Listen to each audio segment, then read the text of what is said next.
This episode is brought to you by Encore Business Group, Erik Kramer Aesthetic and General Dentistry, Williams Chiropractic, Elite Winning Solutions, and Sal's Complete Home Painting and Handyman Services. Shayne Graham's Extra Points with Ron Walsh airs live Thursdays, 7 to 9 p.m. Eastern on Jethro.fm. Get ready here because I don't know what the thing of the day is yet. If Shayne's on the road, so he's not here to kind of keep us on task. Mom's not here to keep us on task. Plus, the producer in studio is none other than Big G. So it's just Big G in studio. So we gotta warn him here. There's got to be some sort of disclaimer. You're in trouble. Well, I think the audience is in trouble. No, with just the two of us. No. Well, you know what? Well, maybe. Yeah. Well, yeah. Probably. This is what I'm worried about here.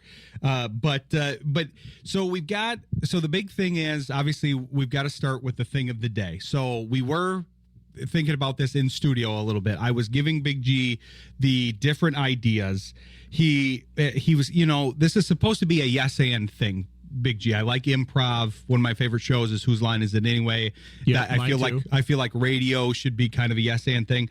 I was going through the National Day calendar, and the first thing on there is National Bubble Bath Day. No. That got vetoed. So Earth's rotation day seems a little cerebral. I don't know what to do with that one. We have National English Toffee Day. That's at least food related. Yes. We just have to apply that somehow. Yes. And then the other two things, I look at two different calendars for this, actually. And the other calendar had other ones, which were National Snuggle a Chicken Day. So we won't go there. How we apply that, I'm not really sure. And then Argyle Day, and the reach that I had there was that it was the Argyle. It's the Argyle sweater, the pattern. Your whole show is a reach. But see, I wanted to reach over to the action movie side of things, because if it's not sports, then that's where my brain goes. It's the action movies. I watch a ton of action movies, and Argyle is a character in Die Hard, and we've actually mentioned Die Hard a lot on the show lately because it was a discussion point over Christmas time, because that's the big discussion is Die Hard a Christmas movie. I think we both agree on that. We don't agree on everything, but we agreed on that one, didn't we? I think so. Well, because it's set at Christmas. I don't know what other rule to use, because what I always told people during Christmas is if Home Alone was set during Easter, then it'd be an Easter movie. It's not going to be a Christmas movie. So I don't know what other criteria you want to use. So we could go favorite Die Hard character. That's really specific. That's dependent on all the people having seen Die Hard. Right. And maybe there's a lot of John McClane there. Then you've got you've got potentially favorite movie, favorite action movie. So we'll brainstorm. I don't know if you have any ideas based on that. You vetoed a couple, but it's kind of like, okay, you've eliminated a couple. So what? So what are you leaning towards here? I'm down for favorite movie. I feel like that's a good one because we got a good guest lineup, and our first guest, he's been on the show multiple times. I've met with him outside of the show, so I know him fairly well. Erik Kramer, the former NFL quarterback, played for the Bears and Lions, so we try to have him on when it's a Bears-Lions matchup if his schedule permits. And I know he has referenced in some of his materials, his podcast and his book, he references having a favorite movie. I won't spoil it, but I probably will guess it during his segment. Then we've got Rob Huff of Huff on Sports.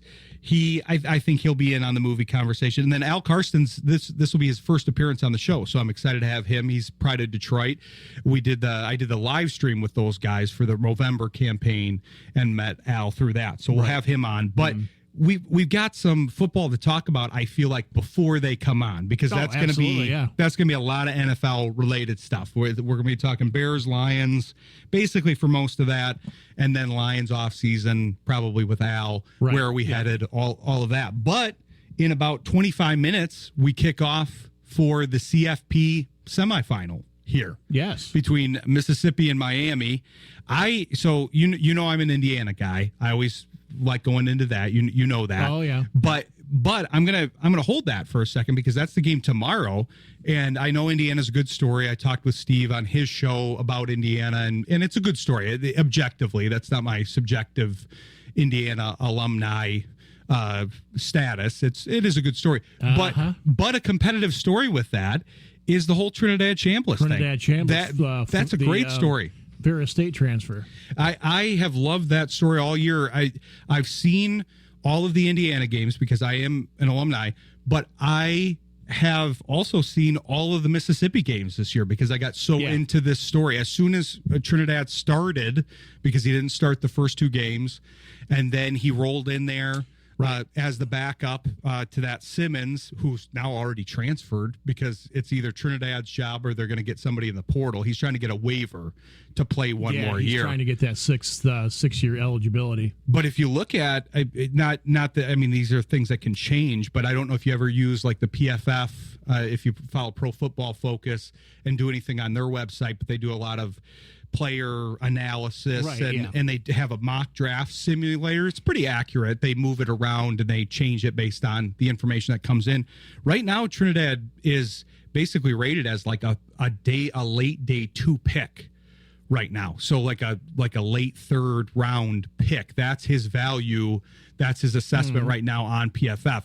Now, there's a lot of things that go into that. You got a whole offseason worth of assessment and the combine. But that's pretty incredible for a kid that started here at Forest Hills Northern, then went to Ferris State, and then into the big time, quote unquote, as a backup at Mississippi, and then next man up, and all of a sudden he's really, I thought he should have been invited to the Heisman. I know Mendoza from Indiana won the Heisman. I thought he should have been invited to New York. Oh, yeah, absolutely, I do. Because if you extrapolate out his numbers for the season, his numbers are the most competitive with Fernando Mendoza's. There's actually a few things that are better. His yards per game are better. Right. He's got the rushing element as well. So not that I thought he should have beaten Fernando. I think that was probably the right pick, not being biased, but he was the number one quarterback. Homer. Yeah, you can call me a homer, but probably he deserved it this year. But I was banging the drum big time for Trinidad because I think above maybe like a Sayin, who had a good year,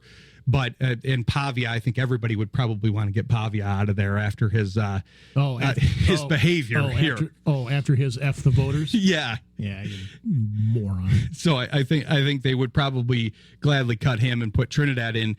But what do you got on this game tonight? Who are you going to be rooting for?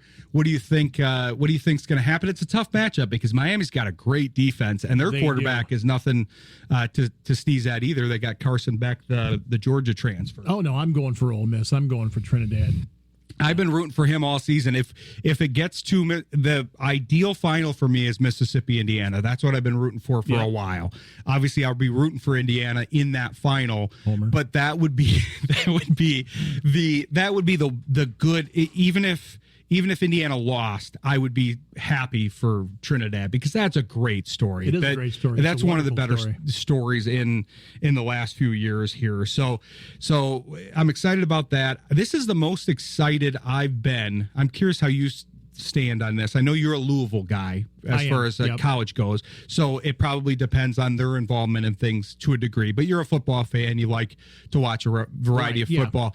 My interest in college football is pretty much at an all-time high. And I don't know if I think that might be, I have a tendency to go a little bit counter to where the general consensus goes. I'm the type that kind of goes left when everybody else goes right. It's just naturally how I've been really since I was a child.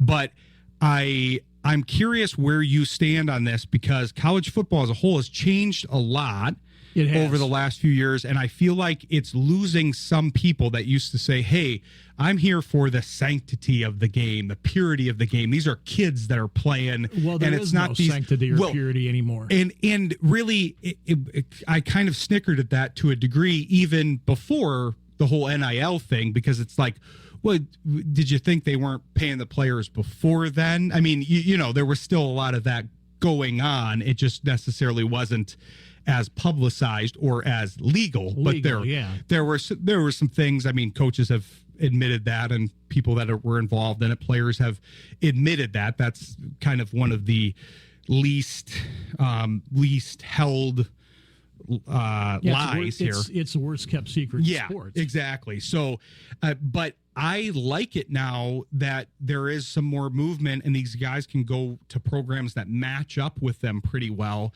And I feel, because I'm more of a quality of the game kind of guy rather than, okay, the kids are playing. I like the professional sports because I like seeing these top end athletes at the peak compete against each other. But college is more like that now. It's truer to, this is truly a minor league for football, and it's really not a huge step down in a lot of cases because all those guys are going up to the NFL, the top talent. So I like it now, but I don't think, I think a lot of people are maybe some are getting disenfranchised. It's not like football's hurting for viewership either, because I think the Indiana-Alabama game had 23 million viewers. Right. Well, I can kind of see it both ways. You know, college football, you're supposed to be there to get your education. That's what you're supposed to be there for. But, I mean, we all know, and I'm going to jump sports to basketball, half the guys on the Fab Five couldn't read. Half the guys on the Fab Five had people taking their tests for them and cheating for them. You know, Ray Jackson, maybe to this day, couldn't read a sentence if you asked him to. I was just hearing a story about this because actually one of the regular listeners suggested a guest for Sports Intel. It was a Purdue. I don't know the guy's name, but it's a Purdue player where he basically talked about how when he was in college, he had essentially a third grade education. Yeah. And then now that guy has a master's. He's gone into a lot of business endeavors afterwards because he's worked hard at his studies. But basically, he's tried to advocate for this a little bit because he's basically saying, hey, I had that third grade education and everything was easy for me. I had everybody else doing stuff for me, so I didn't have to do it. And then I got out of college and I didn't have basketball to lean on, and I kind of went, well, now what do I do? Yeah. And now he's very successful aside from basketball, but he had to go basically back to school and do it himself. Yeah, and you know what? Good for that guy for, doing it. Hiccups. All props to that guy. But college football outside of maybe, 1AA or FCS and Division 2 and Division 3, college football's all about this now. Oh, definitely. Yeah, it's all, and I mean, that's where I know I do tend to drive the conversation to Indiana, but now that's what people want to hear about with them, with their status. But it is interesting that they were able to get into the game and be that prominent, because now I think I just read that they're the number 3 rated in the transfer portal so far with what they've gotten, and they've got some more players on the way. Obviously, that's Cignetti. That's their success this year. There's a lot of things, but they also have the least. I saw the 5- and 4-star recruits for these 4 teams that are left. And Indiana has 0 5-star recruits. The other teams all have 5-star recruits. Right. And they, I believe, have 7 4-star recruits, and all the other teams they have several 5-star, and then their 4 stars are like in the 30s. Well, the star system is a bunch of crap, in my opinion. Cam Ward, 0 stars. Right. There's a documentary out there about that right now. 0 stars. And now, then he goes to the number 1 pick in the draft. Then he goes to the number 1 pick. It's like, okay, I could give a damn about stars, to be honest with you. Well, it's like we've been highlighting this with college football as a whole. A lot of the systems are flawed.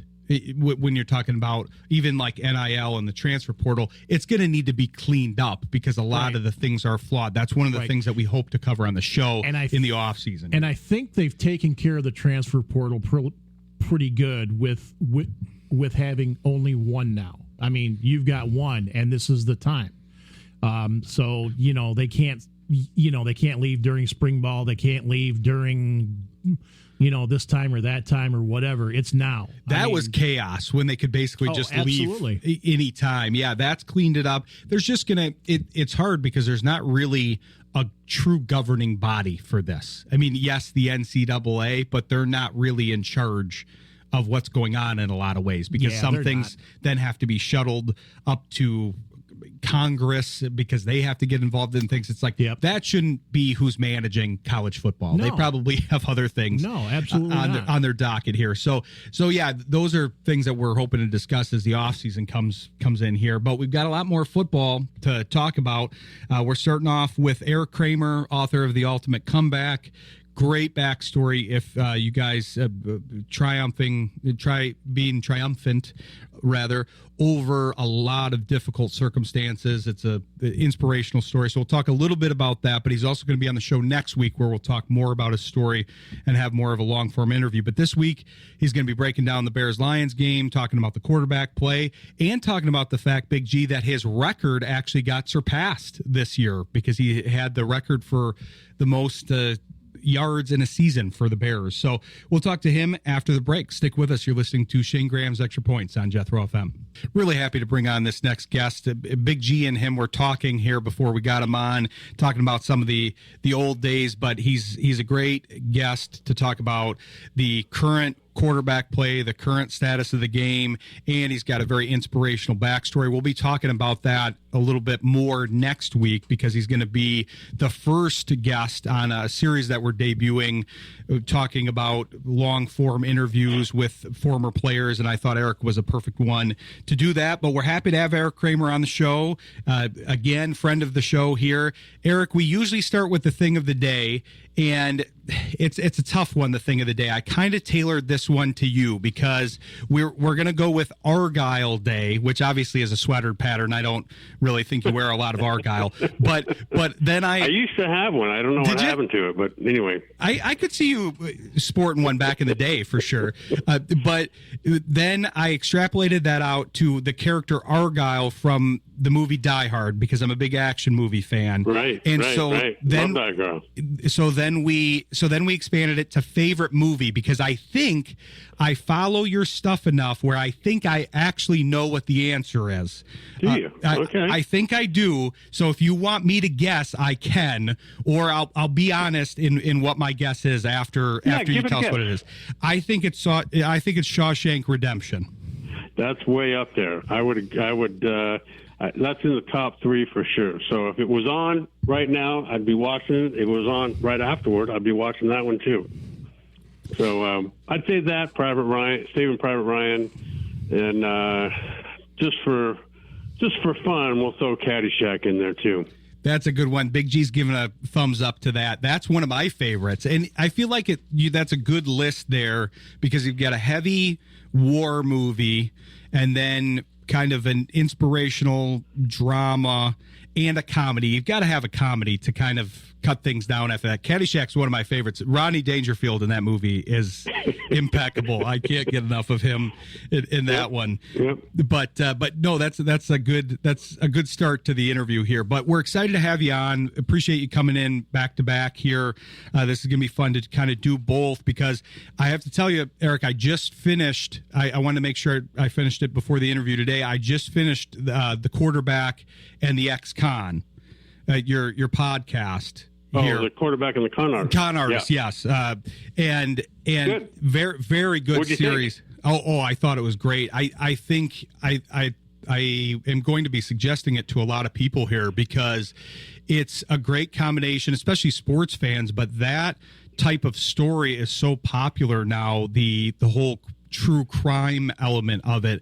And I had read your book. Obviously, we've talked about your book before. We'll talk about it more next week, but it's a combination of elements that are very popular right now. Sports is always popular, but the true crime element, I don't think people know how in depth those things went. I only knew some of those things because I've talked to you and Anna about them. Yeah, right.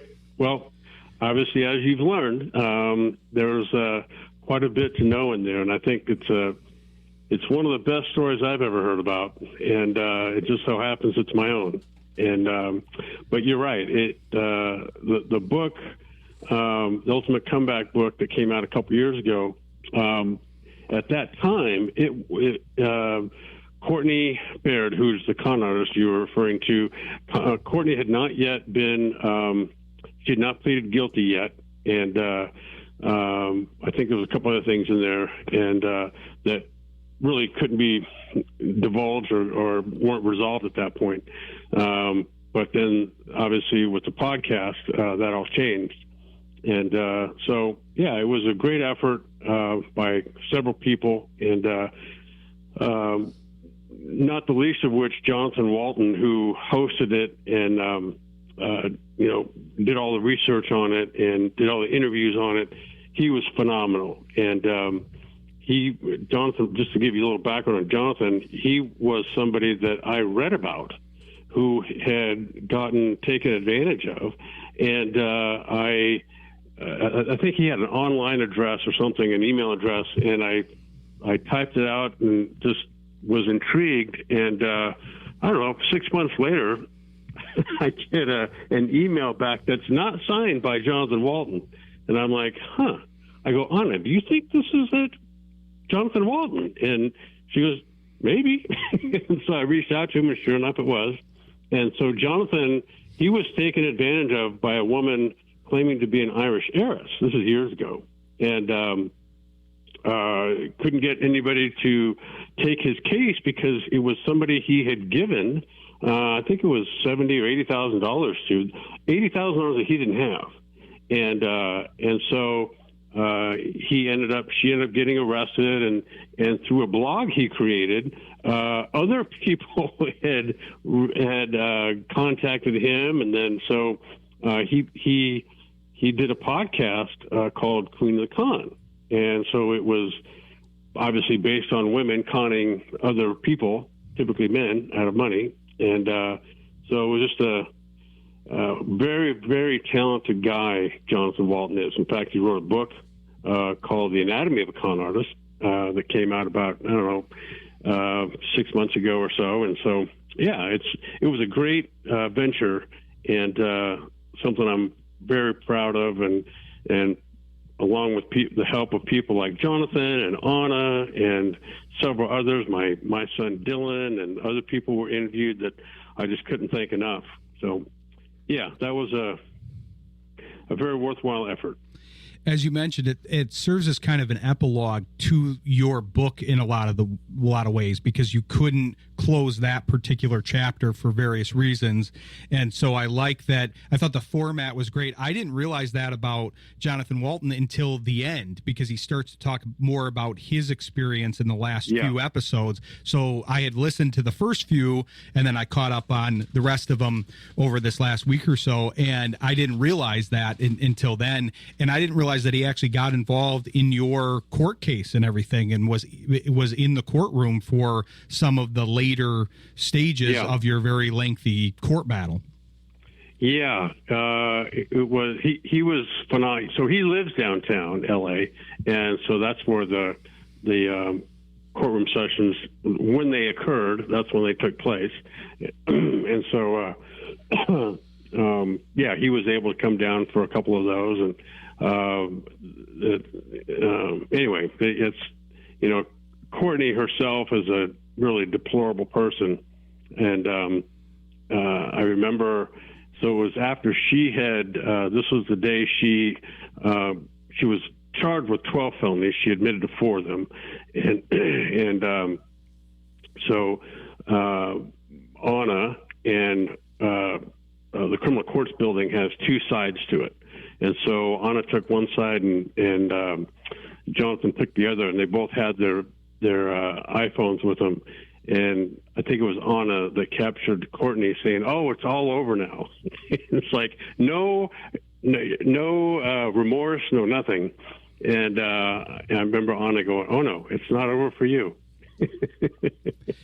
So, and I'm hopeful that there's been some interest in creating something like a docuseries out of this podcast.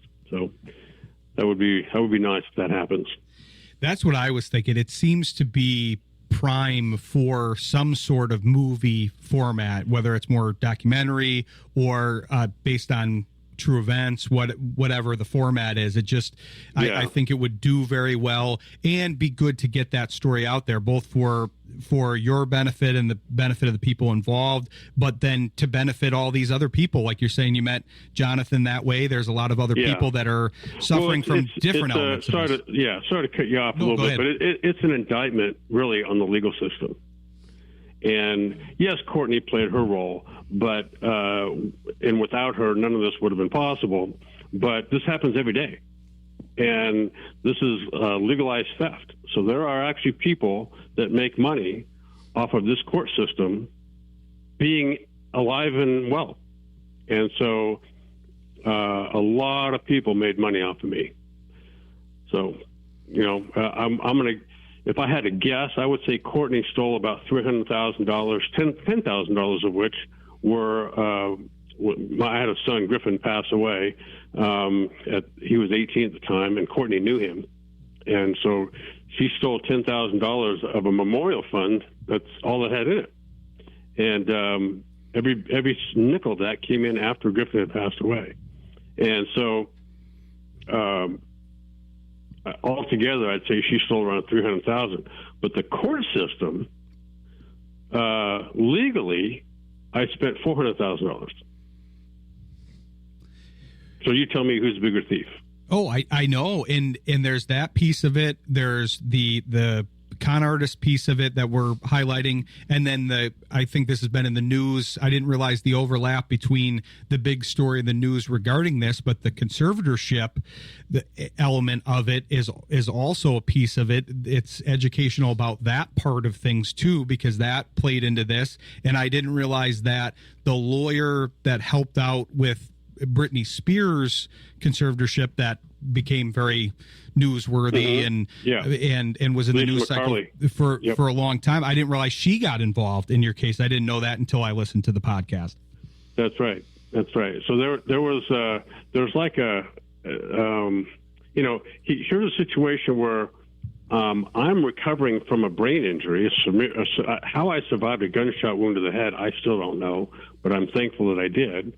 And so I'm in brain rehab at a place called CNS, and Anna was the one who noticed all the theft.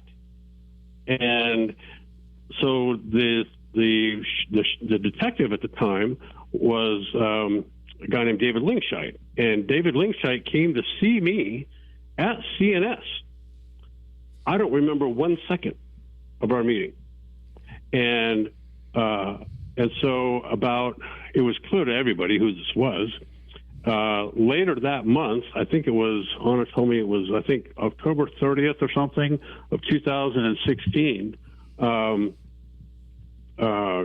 Courtney drives to Detective Linkshite's office at the Chatsworth Courthouse and confesses. You've got the only suspect walks in and confesses. Which should be the end of it, but it wasn't. Right? I mean, common sense says, here, you're the suspect, you confess. Okay, you stand up, put your hands behind your back, and now you're arrested. So what they did was, Linkshite said, whatever he said to her, go get a job. We're conducting our investigation is still not wrapped up just yet.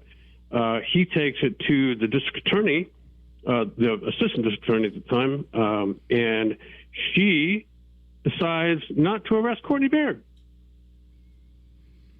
It's amazing. There's so many things about this, because I don't listen to a ton of like true crime and the legal stuff, but yeah, hearing all the ins and outs, it's an amazing story, and this serves as a good preview, because what that I'm sure will be a good portion of the interview here for next week, because yeah, there's just so much there's so much nuance to the story, in addition to some of the other things you highlighted, and obviously your career, which we want to talk about that the second segment here, because we want to talk about some of your expertise and talk about this Bears-Lions game a little bit, because I want to get your takes on the quarterback play too, because we talked at the beginning of the season, and I'm curious to kind of get your end of the season review for specifically Caleb Williams, but Goff too, and some of the game analysis. So we'll take a quick break. I'm excited to continue this talk next week for the interview with Erik. It's going to be a great interview, very informational, very inspirational, and then we'll get his analysis here after the break. So stick with us. You're listening to Shayne Graham's Extra Points on Jethro FM. Happy to come back here with Erik Kramer. Excited to talk about more about his story next week here in the interview. Gave some great information in that last segment, but wanted to get your analysis here a little bit, because we talked at the beginning of the season, the Bears-Lions games were kind of the bookends for the Lions season here, Lions and Bears season.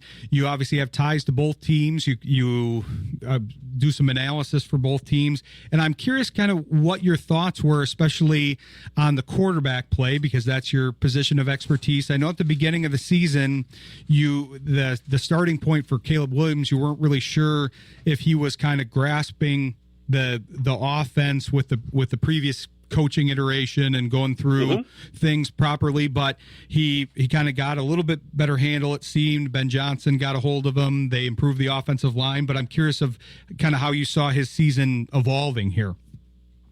Well, I thought he was fantastic, and started out on fire in the first game, kind of fizzled in the second half, but I could tell right away that last year, his first year, was kind of a waste of time, and where he really didn't develop a whole bunch. And he would hold on to the ball forever, staring at the same guy forever, thinking he's going to get open, which it doesn't work that way. And he learned, I think, in the one full off season he had so far with Ben Johnson, and that is everything works in rhythm. And I think he started to improve significantly in that area this year. And that was, I think, from where he began last year as a rookie to where he is at the end of this year, I think is night and day. And I'm so happy for him and the organization. And I think all the pieces are really look in sync to me from the top down. It's a team on the rise. I know we're Detroit market essentially because we're in Michigan, and a lot of the listeners are going to be Detroit Lions fans, and Ben Johnson left the Lions to go over there, and but I'm impressed by what they've done turning things around too, because it was a big turnaround from Eberflus. They added some other pieces in there, but like you said, Williams' development, I'm sure the coaching had something to do with that, but I'm sure he was working hard in that off season. And I have to commend you though, because it's amazing to me that you're, with the 17 game season and the increased emphasis on passing, that you had that Bears single season passing record up until this year. That's impressive to me. Well, I'm happy that I'm happy that season took place. I'm happy that I was a part of a very good team, and but you're right, it was a record that stood way too long, and I'm glad for Caleb and really the way the organization has kind of, like I said, they've adjusted everything, and I think that the day they became a real professional football team was the day they hired Ryan Poles. And so he's grown into a great role and added, obviously, nobody can doubt the amount of talent this team has added over these last several years. And I think Ben Johnson stepped into a great situation, but also he made a great situation. And so I couldn't be happier for, the organization, the city of Chicago, all the long-suffering Chicago Bears fans, I think really have a team now that for the next, who knows, however long this team stays together, they're going to be really, really good. They have a young core, obviously young quarterback, young coach. The coaching staff looks good. Like I said, Poles as the general manager. They're built to sustain here. Another team that you played for, and that should be still built to sustain. The feeling on the season is a little different here in Michigan with the Detroit Lions. They still went 9-8. They obviously didn't live up to the expectations that they had set for themselves at the beginning of the season. But I'm curious what you thought of their season, and then specifically Jared Goff's play, because he's a guy that often gets lost in the shuffle, but still had a very successful year by several metrics. By any metrics, he's had a successful resurgence of his career. From the day he got to Detroit until today, and then from years from now. And nobody's more happy for Jared Goff than me, but he's obviously got a lot of followers and fans of his. And but I think, the Lions had a somewhat off year. But to me, they still haven't solved the issue for the defensive end pass rusher that would go opposite Aiden Hutchinson. But yet they're loaded everywhere. And so they had some key injuries this year that, set them back. Obviously, losing their two coordinators took a bit of an adjustment. But that's what happens when you're successful. Teams come knocking, and people get opportunities. And I think that's the way the whole thing is designed to work. But believe me, the Lions will not be down for long. They've got too good of a organization. Just kind of like with the Bears. I think the Bears were pretty much like 1 year behind the Lions, and in turning things around. And but they've got too many good people in place that are also young in their careers, whether it be in the front office or players or coaches. It's a great point, because I think they just basically got their coach counterpart to the general manager just a little bit later. Campbell is the counterpart to Holmes here. They had to wait. Eberflus didn't work out quite how they wanted it to. So then they bring in Johnson, and now that's their equivalent of Holmes and Campbell. Correct. But I think, if you look at the Green Bay Packers, they're not a whole lot different either. And so I think this is going to be a tough division for the foreseeable future. I agree. I trend more towards the optimistic side of things in general, but I try to be fairly objective about things. But I know people are looking at it as a down year with the Lions because they went 15-2 last year. They had high expectations, but 9-8 with the injuries that you talked about in this division doesn't seem all that bad for what they had. I know they want to recover from that. Mm-hmm. I know the goal is the playoffs and beyond and advancing far in the playoffs, but to do this in this kind of year and in this kind of division, I think they're going to have to do that. They're not playing in the NFC South. The North is going to be good for a long time, and Minnesota had a down year, the other team that was up there playing for the division at the end of last year, and I think they could possibly be back because they're well coached and have a good young core as long as they can get the quarterback situation going there. I'm curious what you thought of the quarterback situation there, because I know that's not a team maybe you cover quite as much because it's not one that you have a connection to, but the fact that they went from Sam Darnold and Daniel Jones being on the roster at one time and then going with JJ McCarthy, he struggled, but he's a young guy, and they had a lot of line injuries, but I'm curious what you saw out of him this year. I was not a huge fan of J.J. McCarthy's coming out of college, meaning I didn't think he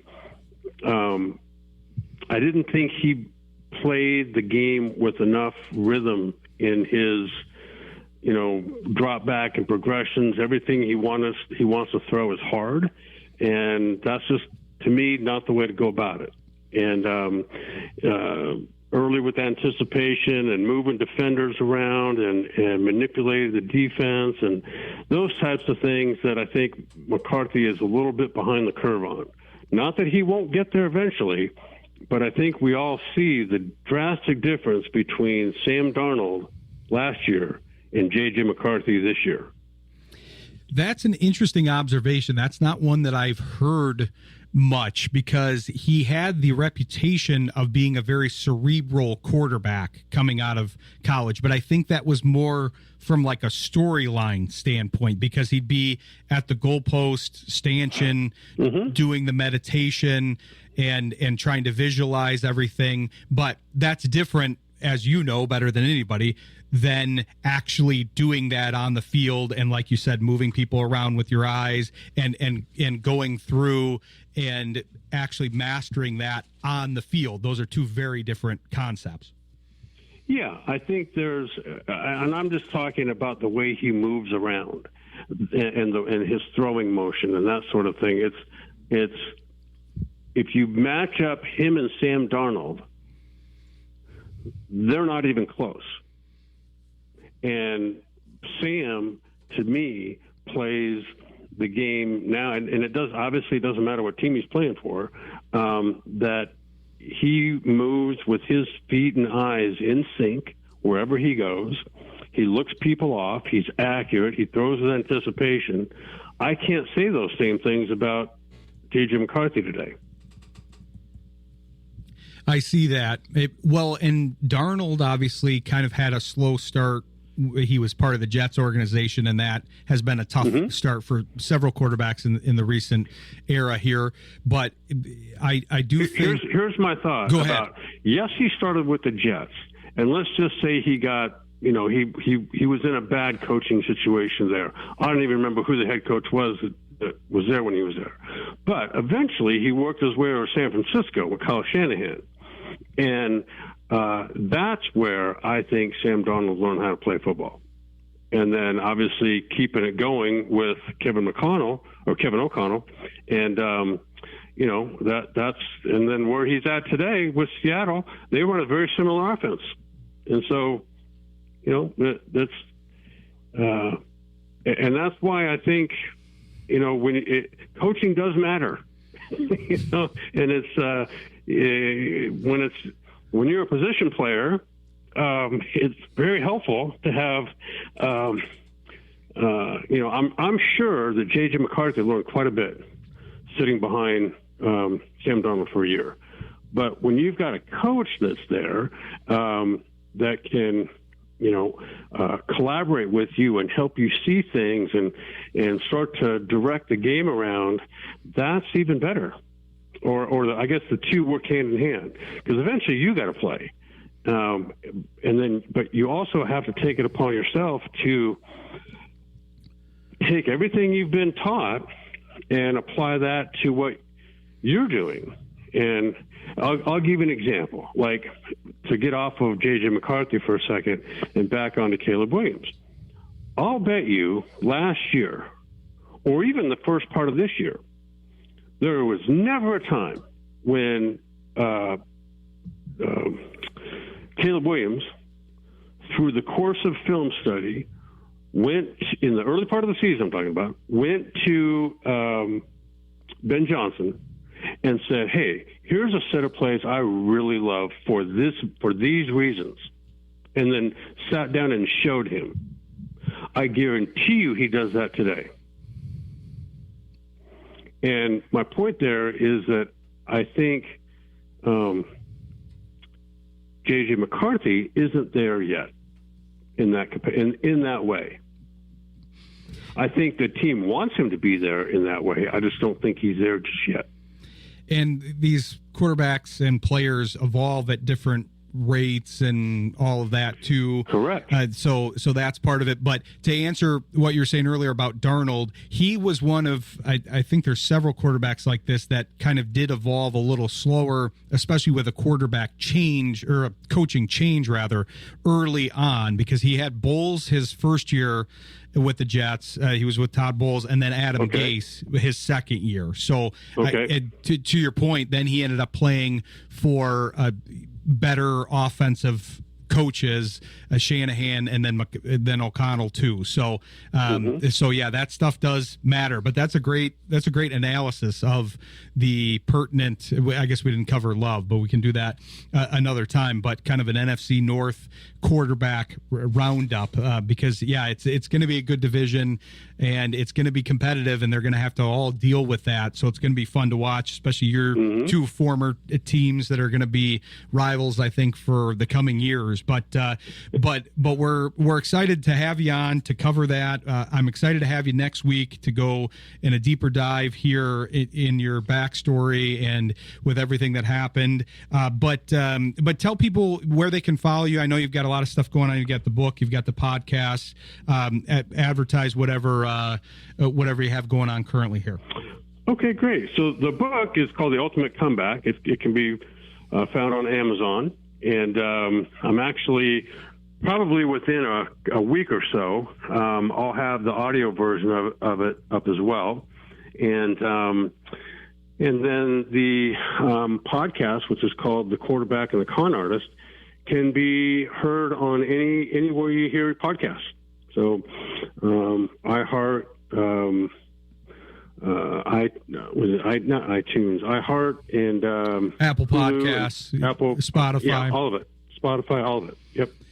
I can't recommend both of those enough. I've read the book. I read the book cover to cover very quickly once I picked it up in about a 48-hour span, and kind of same with the podcast. I went through that quickly once I got going. So we'll talk more about kind of the subject matters of the podcast and the book with Erik next week. And we really appreciate you joining the show and look forward to talking to you next week.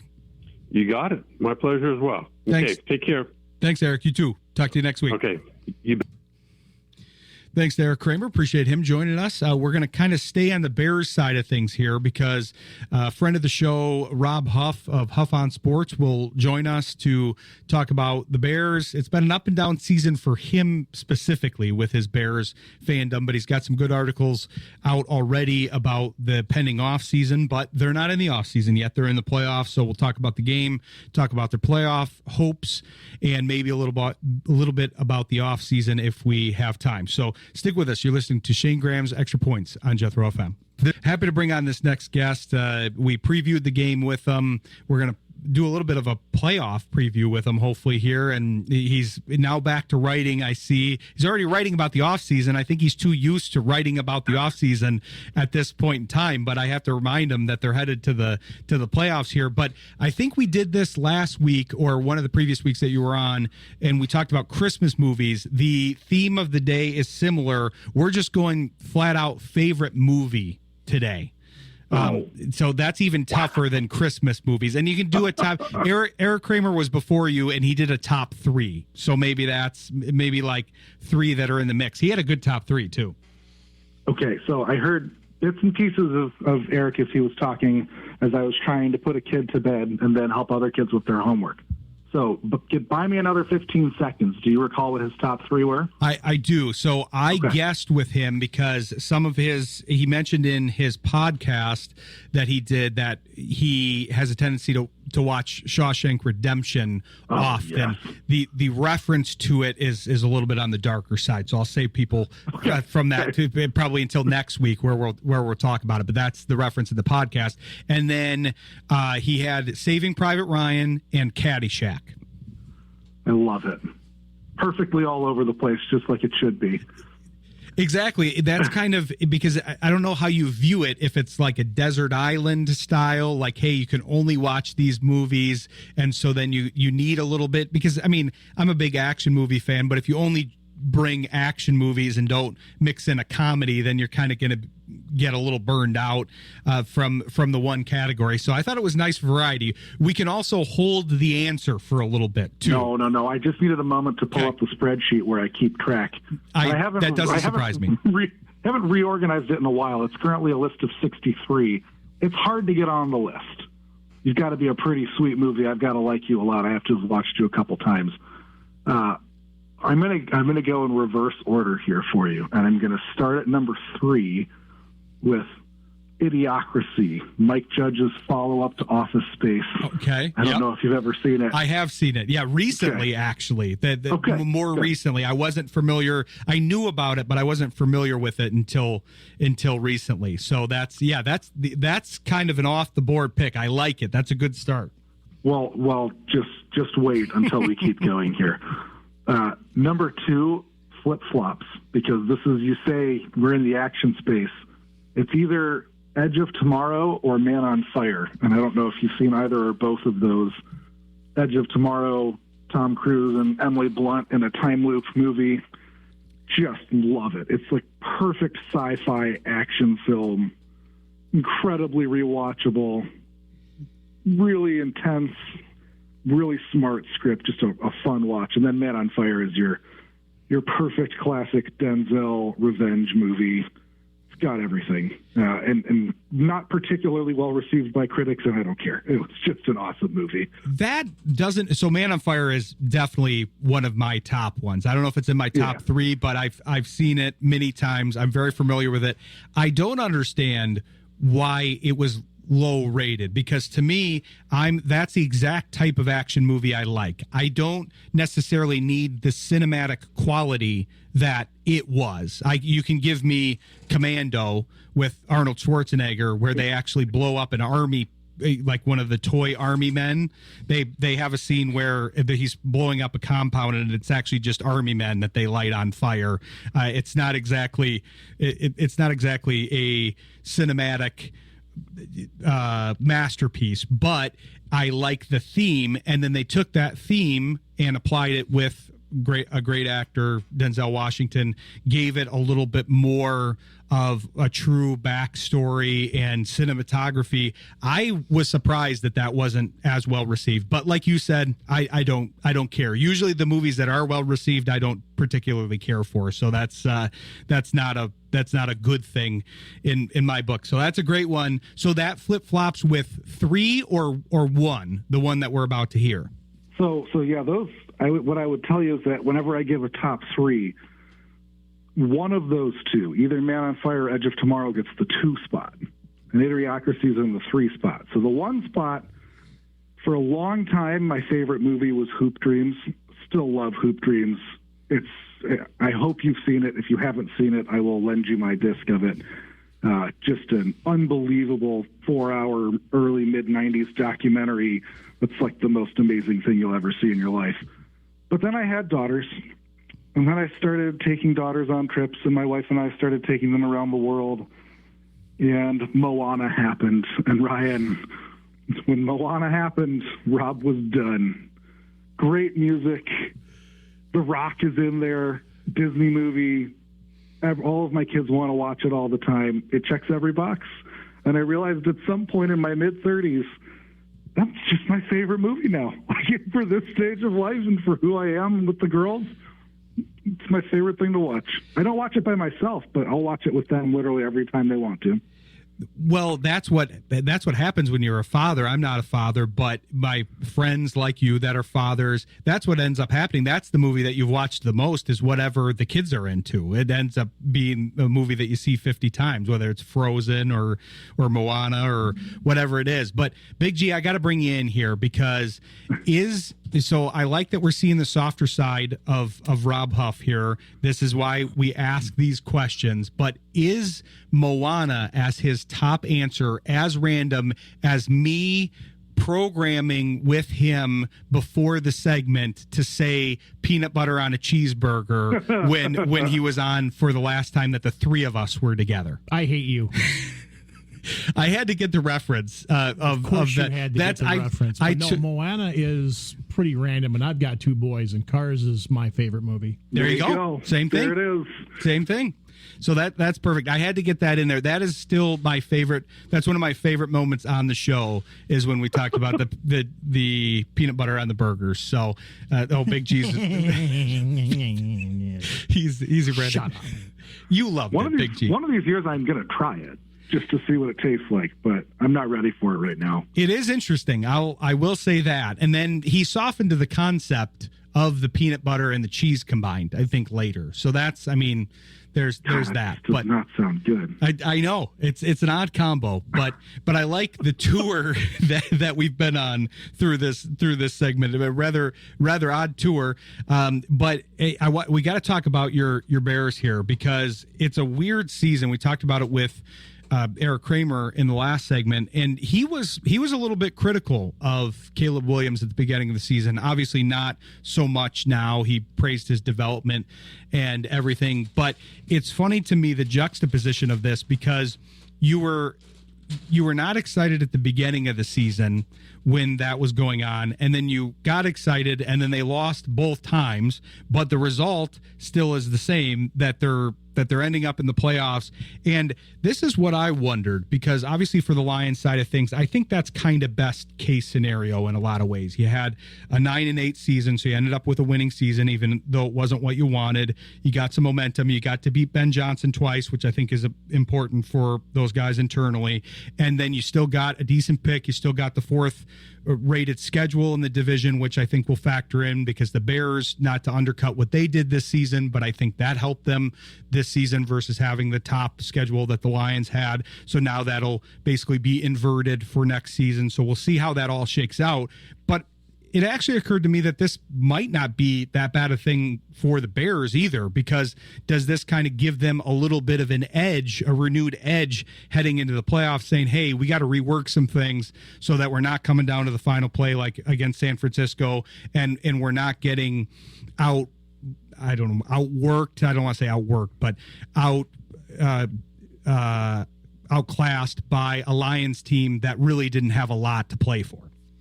I think if the Bears had wanted to rest on their laurels, Ben Johnson would have lost his mind. But it's not even a consideration anymore. So I will answer your question with a solid yes, Ryan. I think it is. It was unfortunate watching that game last week and thinking, boy, I thought the Lions were the better team coming in, and they are undoubtedly the better team coming out. And the Bears had their fourth quarter magic, just like they've had all year. It didn't quite deliver, even though that pick was pretty wild play. It looked a lot like pass interference on Jaquan Brisker, but I'll take it. But after that game, my goodness, Ben Johnson looked like he was ready to call all the guys out and have them run sprints until they puked in the middle of the night, like Remember the Titans. I mean, that guy is – I have to imagine it's a very, very intense week at Hallis Hall. And that's perfect, because that's what it should be. It should feel like – there is a fire under everyone's backside, and they are locked in, because you have to be locked in, because there's two totally disparate things happening right now in the NFC playoffs, and they are combining to present a wonderful opportunity for the Bears. Thing number one that's happening is that there are a handful of teams like the Bears that are basically league average teams that are in the playoffs. And that is... There's some luck, certainly, from the Bears' perspective, but there's incredible opportunity, because outside of the teams on the West, who the Bears don't have to play to start the playoffs and might not even have to play in round two if they get there, there's no dominant team.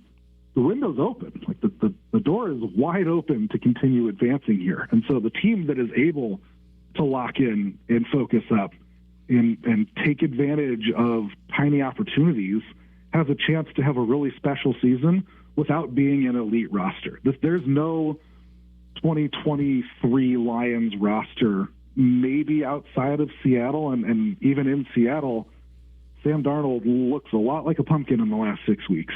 And I don't, maybe Los Angeles, but boy, they absolutely collapsed against Seattle the last time they were there. That's got to weigh on them. This is not a year where you look at the standings and you look up and down, you look at the playoff bracket and you say, yeah, I mean, everybody in the world knows the 15-1 Patriots are going to go to the Super Bowl. No, the NFC doesn't have that. So if you're hungry, you've got a chance. I think that's a great point. That's actually what I was going to say next. It's kind of a wide open field right now. The Seahawks are the favorites, quote unquote, right now. But like you said, we saw this last season with Darnold down the stretch. It's kind of happening again. It's with a different team. This team has surged. The coaching has been good. The defense has been great, but they're a little bit unproven in a playoff scenario. Then you've got Stafford late in the season with his age and injury history. Does he hold? There are question marks up and down where I don't think you really go, okay, no, the Bears can't jump over some of these teams. I think it's plausible. They're lower rated as far as the odds go for a reason, but getting in this year I think is especially key because, like you said, it's not kind of a penciled in elimination for the most part here. So yeah, I think it'll be interesting to watch them. We'll do a little bit of a playoff and maybe even off season preview. You had some interesting stuff about the off season, but I don't want to get ahead of ourselves. So we got to do a playoff preview. But we'll take a quick break and come back here with Rob Huff of Huff on Sports. Stick with us. You're listening to Shayne Graham's Extra Points on Jethro FM. From the Scully Statewide Moving Studios. Country with a twist. Jethro FM. 1530 AM. WYGR Wyoming Grand Rapids. 94.9 FM Grand Rapids. 99.5 FM Lowell. And Jethro South. 980 AM WAKV Otsego Plainwell. 98.9 FM Otsego. And 105.1 FM Kalamazoo. Available worldwide at jethro.fm. Coming back here with Rob Huff, talking some Bears and talking kind of a wide open playoff field here in our collective opinion, it seems, because it's interesting matchups here, I think, in the first round in general, the way they worked out, and you end up with a divisional matchup, which means you've got to play a team for the third time. But I always think it's tough, and the statistics bear this out, that when you've beaten a team twice, it's then tough to do it the third time, but they've split in the regular season. So I'm curious how you see this game going for your Bears. So I'm gonna take a slightly circuitous route to get there. Go ahead. And just tell you were mentioning before the break that when I wrote, I finally put something up on the blog, and what is it? It's a preview of the off season. And that's really for two reasons, right? The first one is it's January. Every January for the last 15 years now has been preparing for the next year.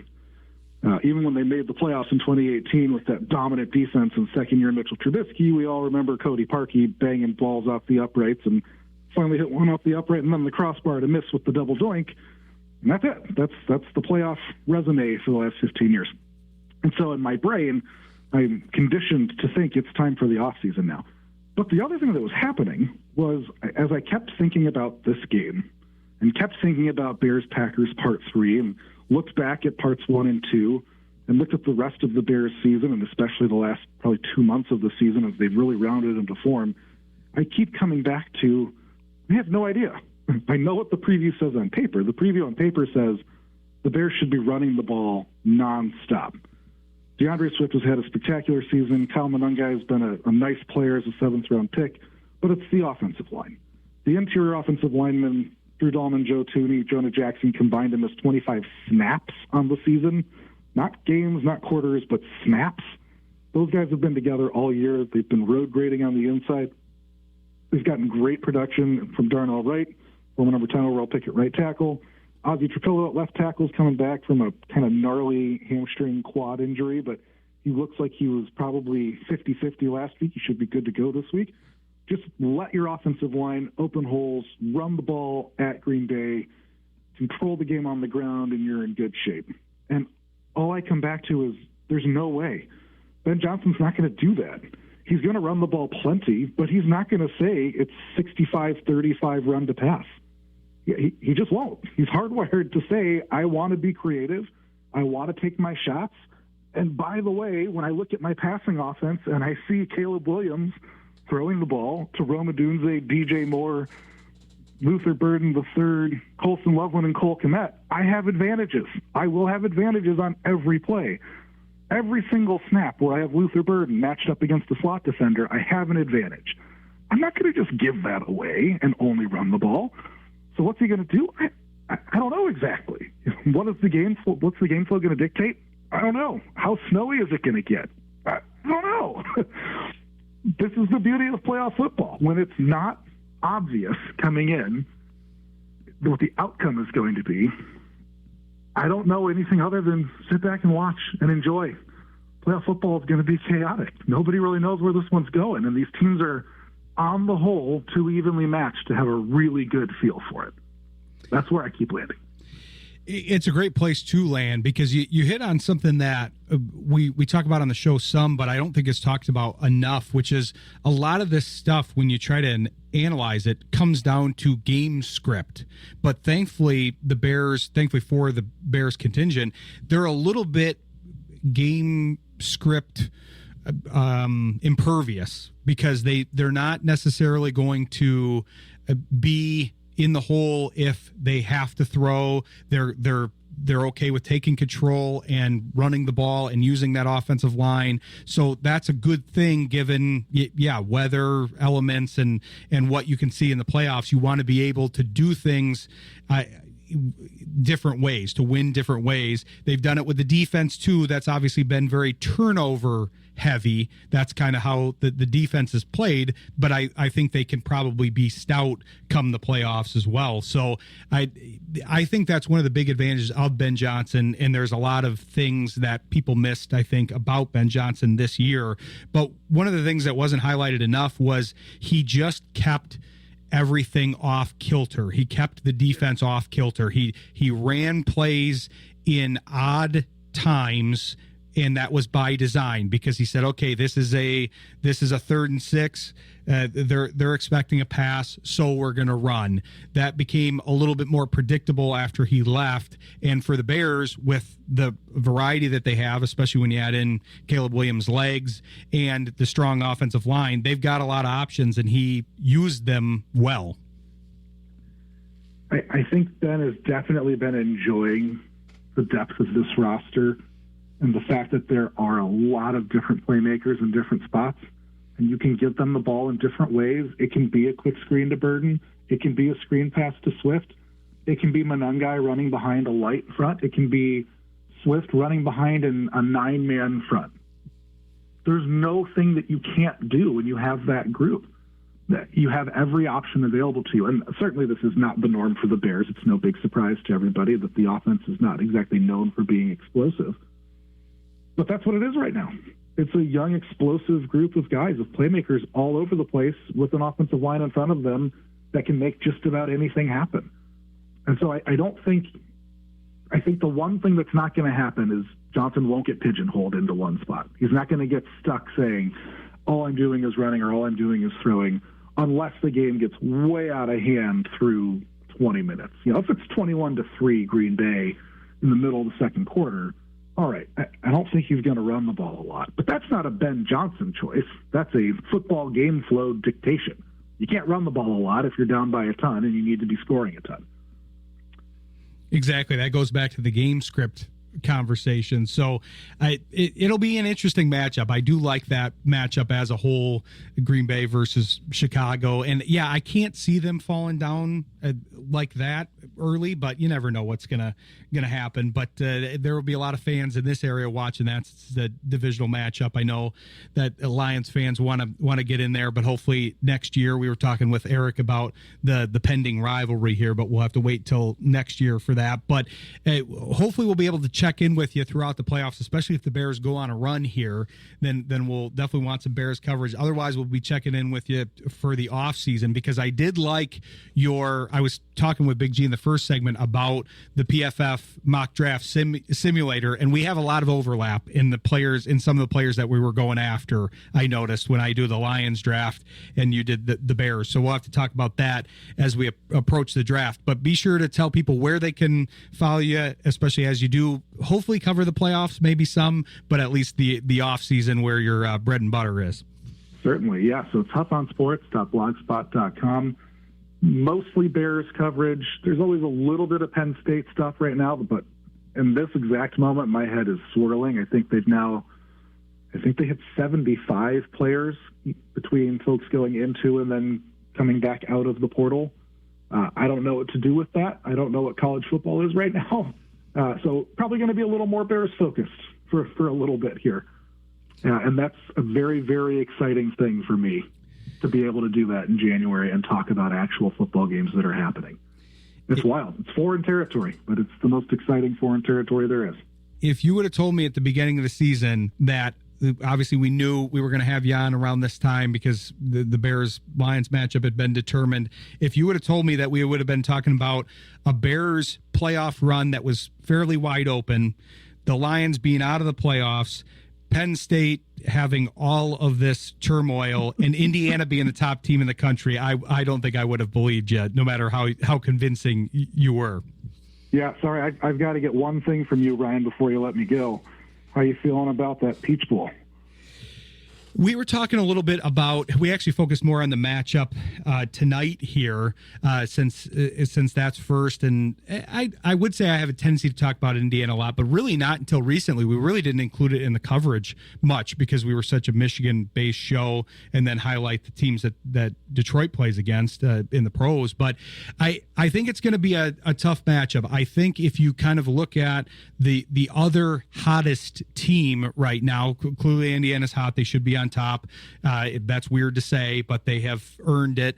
But Oregon is not going to be easy to beat again. They didn't really handle them. I mean, they did well against them, especially considering the circumstances. That was the game that put them on the map this season. That was the game that basically announced that they were for real, quote unquote, to a lot of the pundits, because even last year they didn't really beat anybody that the pundits considered would put them on the map. So then they lost to Notre Dame and Ohio State, who matched up in the championship, but that wasn't good enough. They needed to prove it this year. That Oregon game was the proving ground.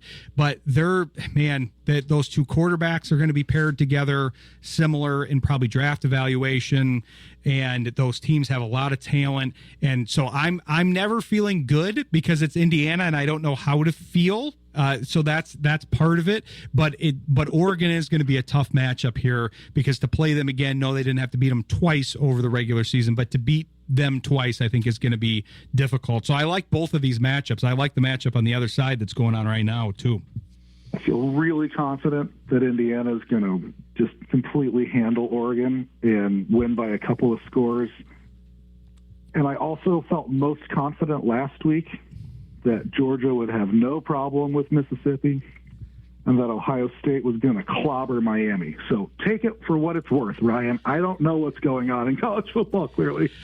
Well, and our roles are kind of reversed here, because usually we're talking to you about Penn State and and obviously the Bears, and you try to be very objective about them. You don't lean into the fact that you're a fan. You basically try to be objective, and that's what I'm trying to do with Indiana. So now we're reversed. Now I'm not sure about the game, and you're thinking they're going to win. But yeah, I think it's going to be a good matchup. I like the matchups overall. I like that it's a little bit of a fresh take on the college football playoff, because although Miami's kind of a historical power, we haven't seen much from them lately. We talked about the Trinidad Chambliss story with Mississippi. That one's great. And then you got a Big Ten matchup on the other side. So either way, you got a Big Ten team in the final again. So it's exciting stuff. We'll have to check in with you probably on that and the Bears here, and we'll see how they do. Hopefully for the Bears contingent, they can make a run here in the playoffs.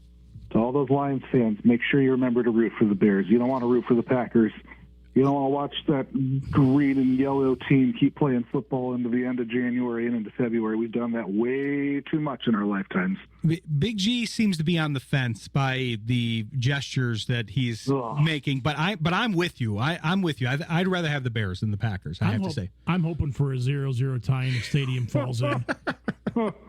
Okay, we're going doom spiral with Big G here. That's a little dark, Big G. But yeah, that's probably an opinion shared by other Lions fans too. Big G, you need to go watch Moana. It'll put a smile on your face. You just need to listen to The Rock sing, and then you'll be all set, Big G. That'll heal you.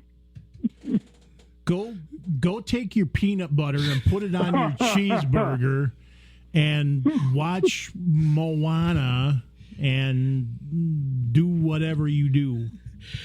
I missed highlighting this in your first segment when we were talking about the cheeseburger, but Big G had a cheeseburger while we were on air, and in between the segments, I told him he should have tried peanut butter on it. He was not happy with me about pointing that out, but yeah, I like that Moana's the top one. I think that's a very refreshing choice, and I'm a fan of The Rock. But yeah, we'll see what happens in the playoffs, and hopefully we'll be able to check in with you afterwards. But we appreciate you joining the show, and we'll talk to you again soon. Sounds great. Thanks, Ryan. Thanks, Rob.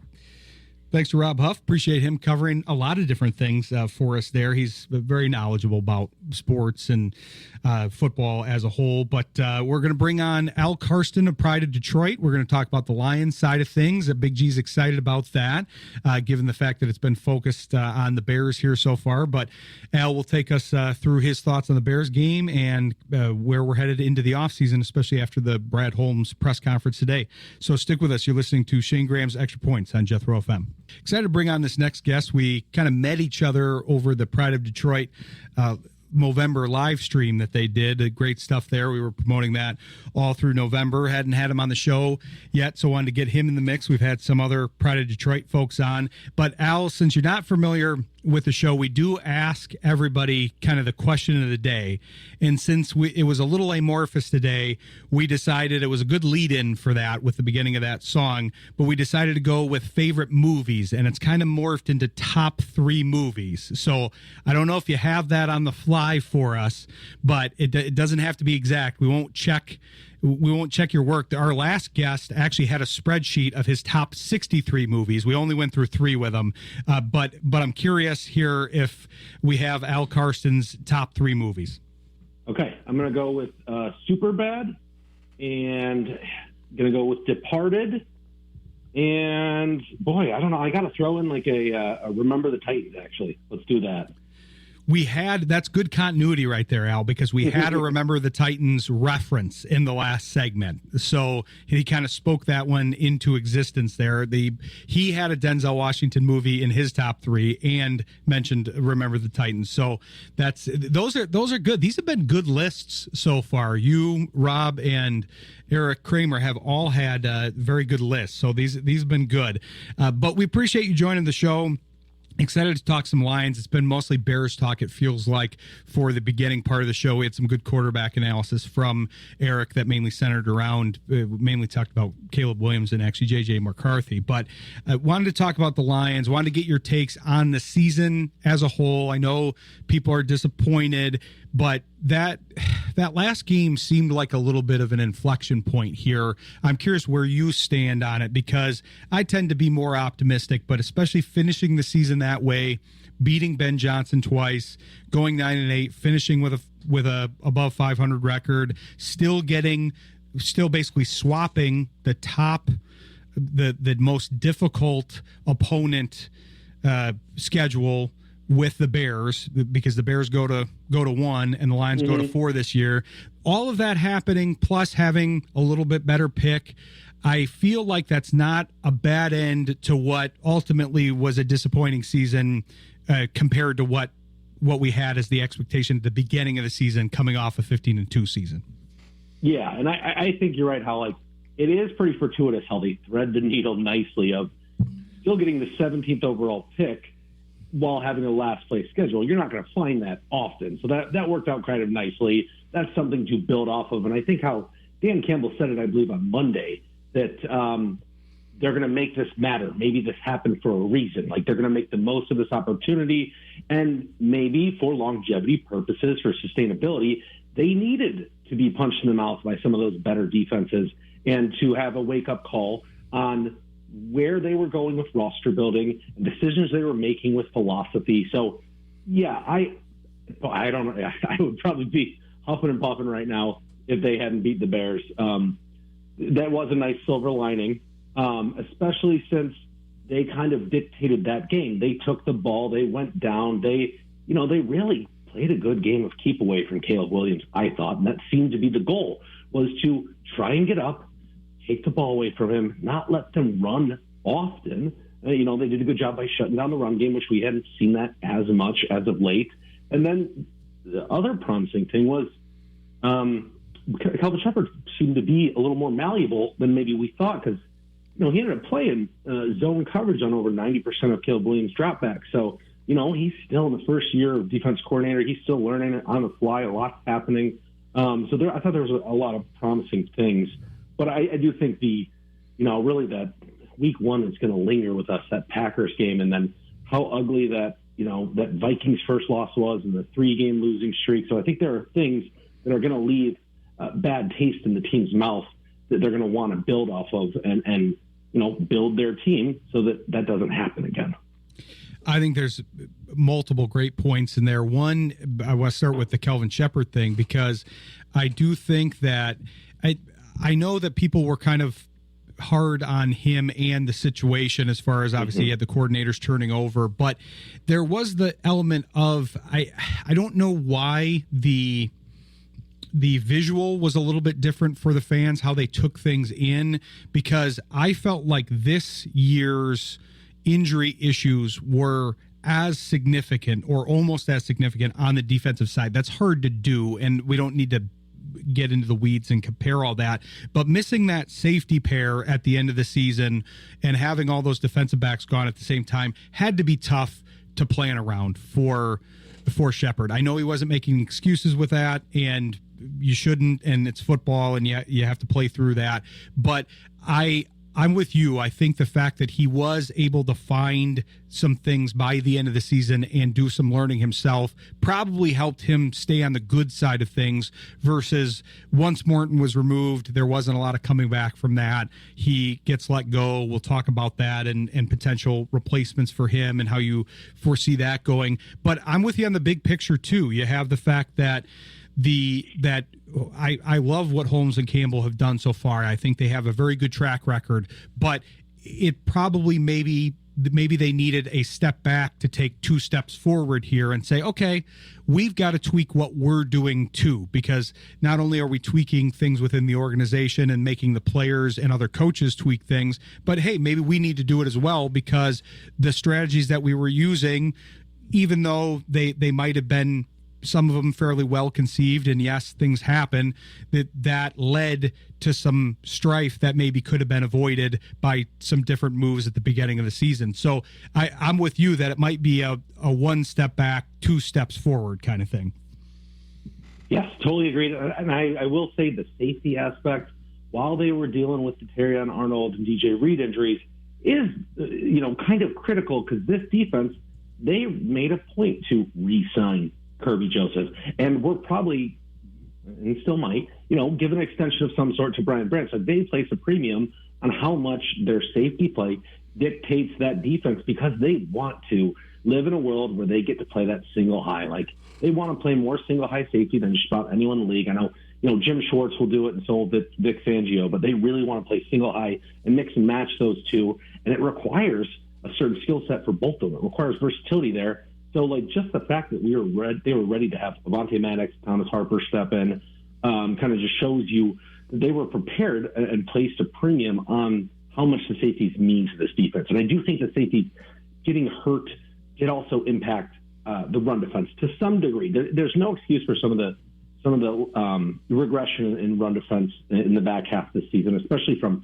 yards allowed after contact. I mean, guys were just having more open lanes than we've seen in 3 years, So I do think it is pretty underrated what Shepherd overcame from that aspect. I'm glad you mentioned that about the run defense, because obviously that defensive line is built for the run defense element. That's been, I think, the argument of fan versus team on the whole defensive end situation opposite Hutchinson. The team is going for somebody that is more stout against the run, and obviously the fans want somebody that can do both. They want a Myles Garrett, Max Crosby type, because you always want kind of the premium position, the premium players at their position. But that's, I think, the main disconnect there. But I do think it's underrated that you highlighted it well. The safeties are very important. They're a key part to this team, but also the cornerbacks are pretty key with the run support as well. And although people may have their problems with Arnold, he was pretty stout in run support for a cornerback, and that was one of the strengths, in my opinion, of his game throughout this season, this injury-riddled season. So that still, I'm with you, that still shouldn't make the defensive line, that they should be the ones that are holding up against the run, especially with pretty good linebacking over the course of the year. That was still something that probably needs to be addressed in the offseason. But it's worth noting because the defensive backs are key both to the formation element that you highlighted and to the run support. Yeah, and I'm glad you said Terrion too, because he is an absolute plus player as a cornerback in run defense. I mean, he is. And especially playing man coverage, you got to be ready to do that because you might, you're used to turning your back half the play. It's not like you're sitting there in zone and you're just sitting watching the eyes. So like he's able to come down and fill the run pretty well. I thought DJ Reed did an okay job with that. Looking to see more from him, but he wasn't the same player after that hamstring. So he deserves a reset next year in the evaluation of DJ Reed opposite Terrion Arnold. But yeah, the DBs are critical. But I will say one other aspect of the run defense. Once Levi Onwuzurike and Josh Paschal were hurt, that really messed with the optionality they really like when they do those 5-down defensive fronts, because there really wasn't a perfect fit there. I mean, they were playing Pat O'Connor there to start the year. There was a lot of Lacey and Wheat who were just grabbed in the end of August, and eventually it became well broadcast. They were playing Ali McNeil there, who just a 320-pound man after his injury is always better in year 2 than year 1 after the injury. So it really stunk that they weren't able to play that 5-man front that they really were pretty good at in 2024. That was another aspect that was just lacking, and throughout the season they just couldn't find answers there. A lot of great points in there, too. You reminded me, too, I forgot that we share this. We are both Levi Onwuzurike fans here, because awesome. I do think he was a player that was missed this season. He wasn't talked about a lot, but because of the schematic flexibility that he provides, and I thought obviously now we kind of see why maybe he signed for such a cheap deal, but the deal that they got on him and the play that they had last year, I thought he was kind of an underrated player, because it is hard to see some of those interior guys what they're doing. I mean, it's like signing DJ Reader and then looking at his statistics. But I mean, it's hard to do that. You need to see his impact on the field. You need to see how they're affecting the linebacking unit and the rest of the defense as a whole. But I really thought he was a key piece, and once he was out, it was clear, and Paschal too, but especially Levi. I do think that they were missed this year, and I forgot that you are the head of the fan club for Levi. Fan club for Levi, yeah. I mean, because Levi gave a lot of underrated reps towards the end of that 2023 team. He was starting to get 10, 15 snaps a game, and we were seeing some life. And then he ended up leading the team in quarterback pressures with 47 last year. Very underrated. He had more than obviously Hutchinson and McNeil, who both got injured in 2024. But Levi, I kind of think of it like, if you look at the things that Leonard Williams opens up for the Seattle Seahawks, or Zach Allen, what he does for the Denver Broncos, and there's some other good examples in the league, but he was built for that 5 technique, right? Head up with that offensive tackle. He can shade in as like a 4-eye, but he can just kind of kick butt on the offensive tackle or the guard, and it just gives him so much optionality from the scheme point, and it was unfortunate that he wasn't part of it. I agree. I have an outside hope that they'll try to take a run at him, even given the injury, but we'll talk about that after the break here, because I want to talk about kind of your plan for the offseason. Obviously, the offensive coordinator is the big topic of discussion, but also retaining some players and where you think they're going with everything. But we'll get Al Carson's take on the offseason after the break. Stick with us. You're listening to Shayne Graham's Extra Points on Jethro FM. Coming back here with Al Karsten, having a good conversation with him from Pride of Detroit here. And talking about some of the nuances of the Lions season. I'm curious where you see things going here. Obviously, the discussion is on the offensive coordinator right now. It's kind of early you can throw some names out there, and I think they threw out 2 in the press conference today. And Mike McDaniel is going to be a popular name, I think, in the offseason because he's one of the ones coming from a head coach role that thrived in an offensive coordinator role. I don't know if his vibe matches the Lions. That's the one part. I look at him as almost the anti-Campbell to a degree. As far as head coaches went, that was where Campbell came from, was Miami, and then McDaniel took over. And I've told several people, I've basically put them on opposite ends of some sort of spectrum in the NFL. So I don't know if that would match up. And then the other one is David Blau, who's kind of ascending the coaching ranks after his career ended, shortly after his Detroit time. Yeah, Blau, I just think there's a chance he's a hit, but I think he's still, a little green in that area. And he'd be more suited as a passing game coordinator if they were to move on from someone like David Shaw. But I don't know. I think you might be judging, a book by its cover on Mike McDaniel a little bit. I mean, he was with the Falcons when Dan Quinn was there, and Dan Quinn's kind of a no-nonsense guy.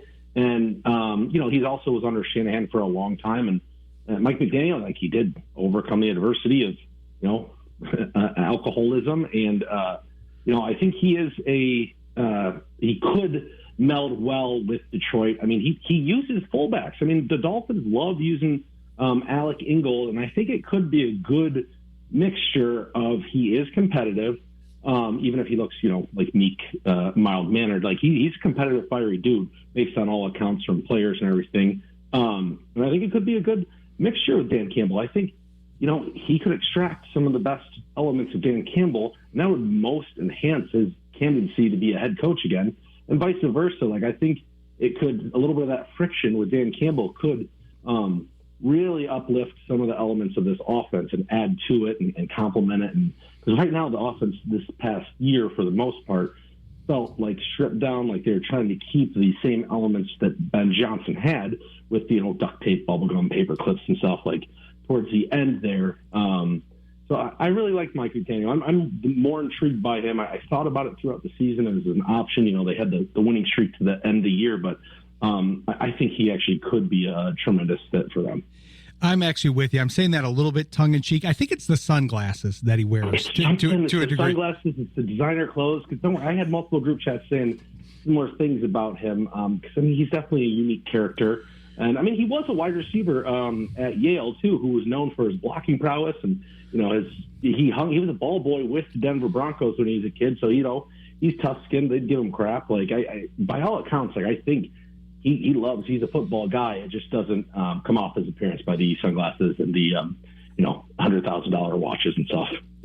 And you bring up a good point that I typically bring up about Campbell, because we know this being in the market, but I feel like a lot of people look at Campbell and it's like we want to make people into one thing, because we can't process them being layered and multiple things, and everybody's multiple things. But we look at Campbell and we go, he can't be smart because he's tough, former tight end, bite him at the kneecaps guy from the press conference. So he can't look like that and also be smart. But we know that he's got a good feel for the game, that he has a lot of expertise.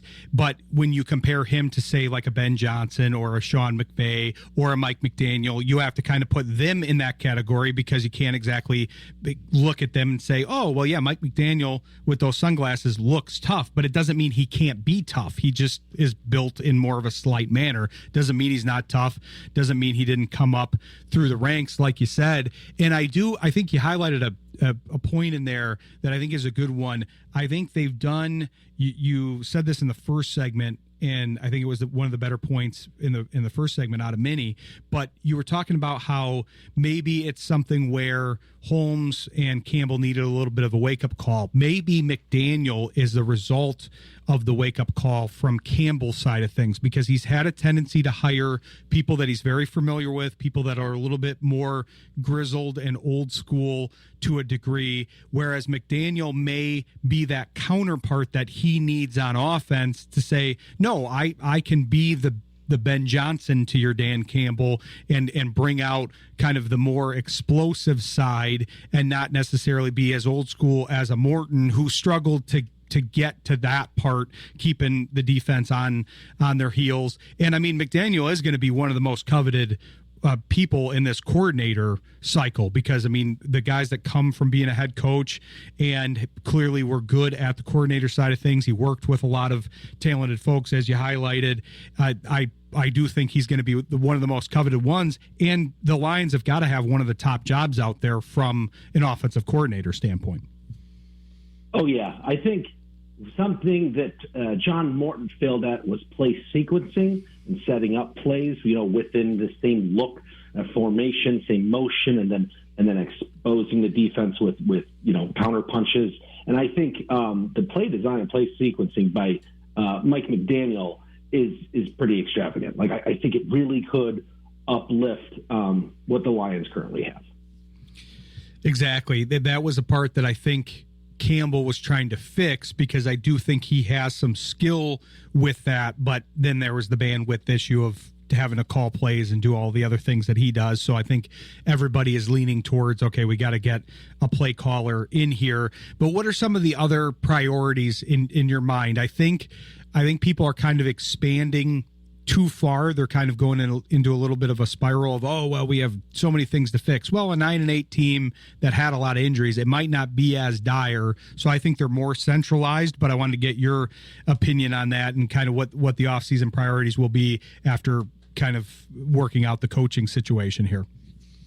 Yeah, and I think whatever the coaching situation is, should also enhance the ability, put the offensive line in a better position to succeed. I don't know if necessarily the run game design and game plan this year, and some of that might fall also on the shoulders of Hank Fraley being a first-year run game coordinator with room to improve. Is whatever we do at offense coordinator, I think it'll automatically put the offensive line in a better position to succeed. Like, that's one small half step forward if we find the right play caller. But then next is really solidifying the offensive line in the immediate, but also the future. I mean, you got to bring in someone who's not as limited of a mover at center. I think that there was a lot of, like, obviously you didn't see one time, the Lions pulling Graham Glasgow or Tristan Colon, or Kingsley Agwakin did pull once, and then he also had a screen. But like the way they used to move Frank, about one time, two times a game, but like his ability to get to the second level is something that Graham Glasgow didn't, where, if it was just one more block, they cut off. So a more capable center, I think, really is the priority there. And I know everybody's, wants to say Tyler Linderbaum from Baltimore, but there's no way Eric DeCosta lets him walk. That fifth-year option was just too expensive for a center. That's unfair. But, if they can get someone like a Connor McGovern from the Bills, who's Frank Ragnow's age, because the Bills have a number of other free agents like David Edwards, and they need to get a wide receiver one in there. If Connor McGovern's on the market and they pay him top dollar, that really fixes the offense. And then I'm not even as worried about Christian Mahogany. Cade Mays from the Panthers, I think, could be a good one. So, like, really, I would like to see what they can do with a veteran center, but also bring in a center of the future, within, like, at least one of the fourth-round picks, if not the second-round pick, So let's do that. And really, one of the first two picks probably should be an offensive tackle, because you're not getting any tackles that are worth their salt in free agency for the most part. So, and you got to find them early in the draft. So I wouldn't be surprised if first or second round is a tackle. Hopefully it doesn't have to play right away. Hopefully they get Taylor Decker back. But I mean, his whole regimen, daily, weekly, this past season sounded insane, and he called himself selfish. So it's fixing that offensive line to start, and then everyone's going to say it, but defensive end. They need a more better every down defensive end, opposite of Aiden Hutchinson. I agree with all of those, and I think it's not necessarily that expansive beyond that. I mean, that's why I wanted to have the summary from you, because I think we're kind of going into the death spiral piece for a 9-8 team, but of like, oh, okay, well, no, we got to fix this, fix that, with a lot of the expected returns from the players that were out this year and all of the things that you mentioned, I think those are the issues. I like that you highlighted the Linderbaum thing because, of course, that's where everybody's mind is going to go. It's kind of like the Garrett option or the Crosby option at defensive end. Right. It's just not that realistic. And so, especially with budget issues pending, having to re-sign some players and all of that, I like that as far as veteran combined with a rookie, because I do think that I agree on the tackles. I think they're in a good position to draft a tackle in the first round as far as valuation goes and where things should kind of line up for them at 17. But also, this seems to be a deeper class for centers to me. When I look at somebody, and this is spoken as an Indiana alum, so I'm a little bit biased. I've seen him play all season, but if you've got right now, PFF has Pat Coogan at 155 or 160. He's in the 160s, I think, as far as ranking. Obviously, a lot of that's going to move as we go through evaluations and the offseason and the combine. But there does seem to be some depth in this center class. So getting a guy that you can develop behind a veteran, I like that because that's what I think that's why the offensive line works so well. They had those 3 points where you had, for the last few years, you had Decker at one end, Ragnow in the middle, and Sewell at the other end, and then that made you get away with a little bit more at the guards. And now that you take that centering piece, the center out of the middle, I think that weakened the guards. Whereas if you can reinforce that middle, I think you can get back to kind of what they had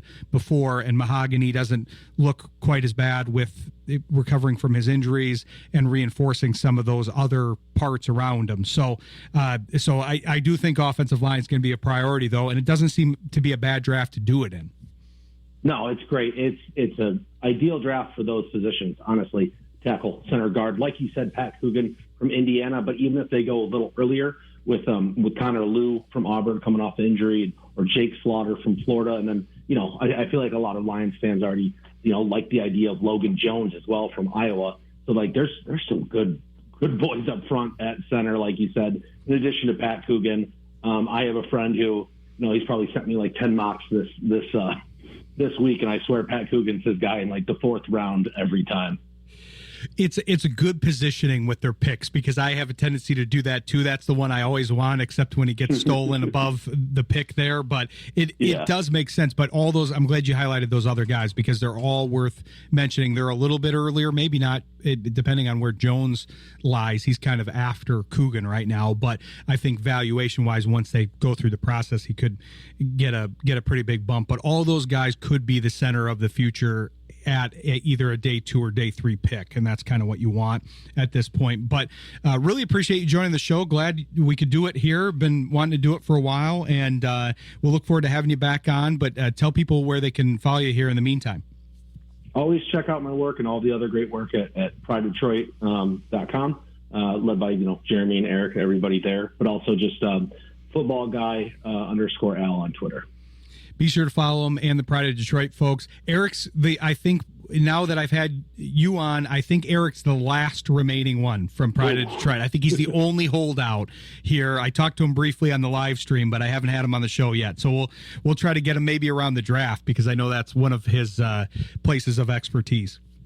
Oh, yeah, he's already fermenting a lot of thoughts. Yeah, I'll get on Eric about that. I think that'd be an organic match with you, too.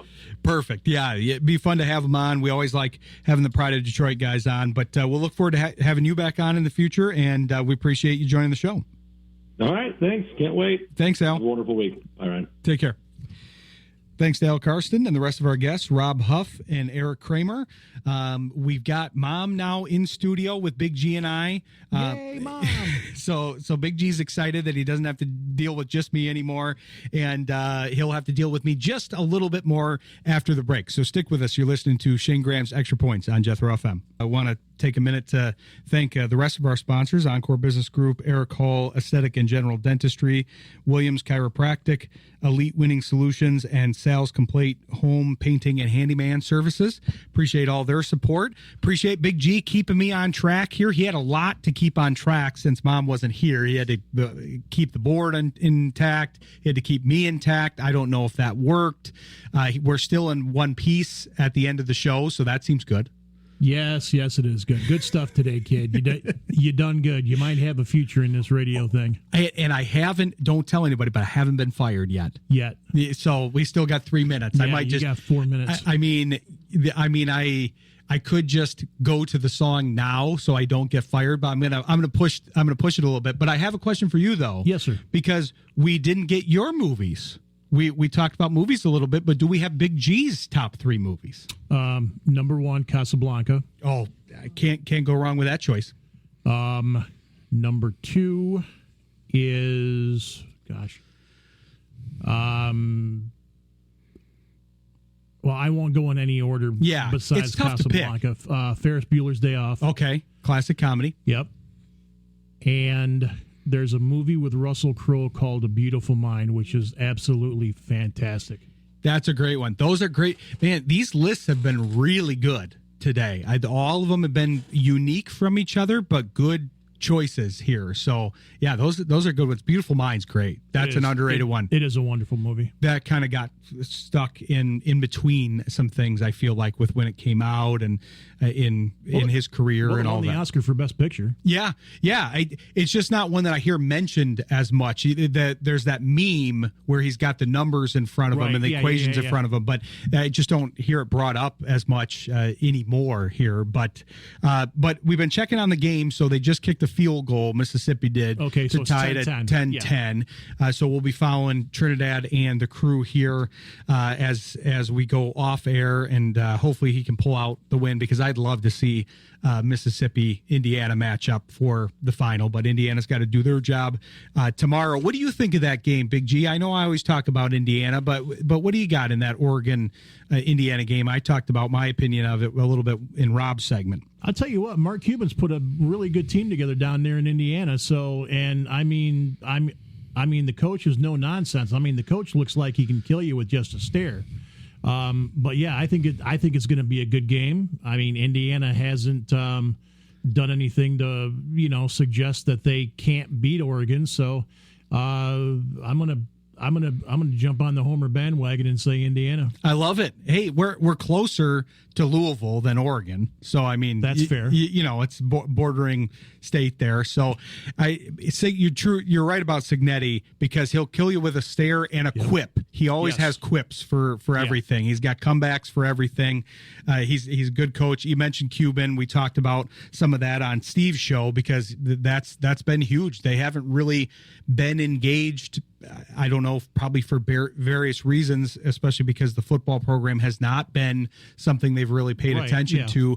But it's funny that it's taken this long for a coach to come in and basically say, hey, we've got a good donor base. Let's use it. Yeah. We don't have to just use it on basketball. They had a pretty highly publicized basketball spending limit there, and now they've moved that over to football, so it should be fun. But we appreciate you joining us here, Big G. Thanks for keeping me on track. No, always a pleasure. We'll look forward to having Big G on the shows here later in the month. Appreciate Mom getting here. Yay! And yeah, we're excited about that. And be sure to tune in to the Jethro lineup here. We got the Sports Project Wednesday and Saturday, 7 to 9 and 10 to 12. Respectively. Be sure to tune in to the Sports Intel show 7 to 9 on Monday, and then tune in to us again 7 to 9 on Thursday. Until then, thanks for kicking it with me and Big G.